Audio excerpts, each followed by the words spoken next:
Alors, je vais vous présenter l'interface du logiciel.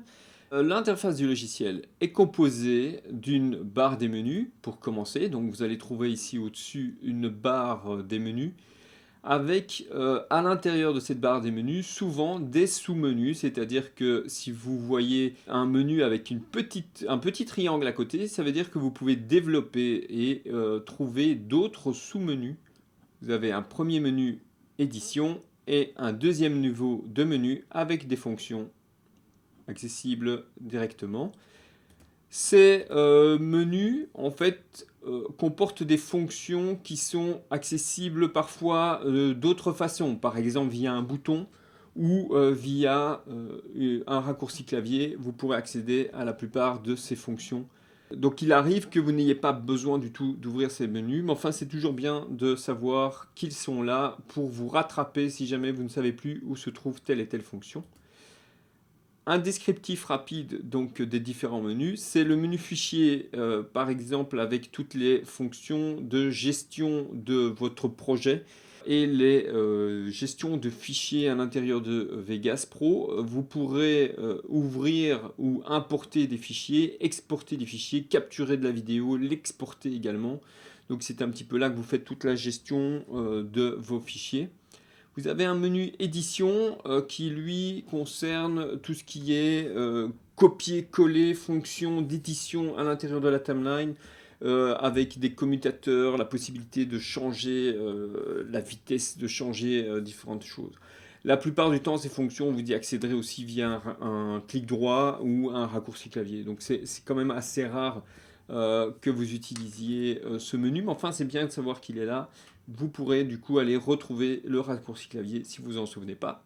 Le menu affichage, c'est tout ce qui est la gestion de votre interface. Ça fera l'objet d'une vidéo spécifique. Vous avez aussi des options d'affichage ici qui concernent l'affichage directement des éléments dans la timeline. Insertion. Le menu insertion insérer permet de rajouter des pistes, on verra le concept de piste, mais de rajouter des bus, toute une série de fonctions, des marqueurs. Donc c'est vraiment tout ce qui est insertion des enveloppes. Ces concepts évidemment vont devenir plus clairs au fur et à mesure de la formation. Nous avons un menu outils. De même, il y a pas mal de ces fonctions qu'on va couvrir tout au long de la formation, donc je ne vais pas vous développer maintenant. Mais typiquement, vous avez tout ce qui est gestion de la mémoire, donc des pré-rendus et ce genre de choses, et quelques options curieuses d'exportation. Le menu options permet d'activer des alignements, d'activer différentes options d'usage dans la timeline. Donc dans le menu options, vous allez pouvoir gérer les préférences du logiciel.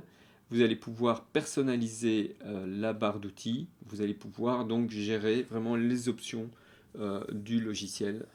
Pour finir, vous avez le menu aide avec l'accès au manuel, aux différentes fonctions du logiciel via une recherche. Vous pouvez également accéder à des raccourcis clavier, à un didacticiel interactif très intéressant qui permet d'avoir les différentes fonctions de base du logiciel via une petite aide là qui vous guide et permet de vous repérer dans le logiciel et en même temps de travailler sur votre projet. Donc c'est un petit guide interactif pour vous aider dans la découverte du logiciel.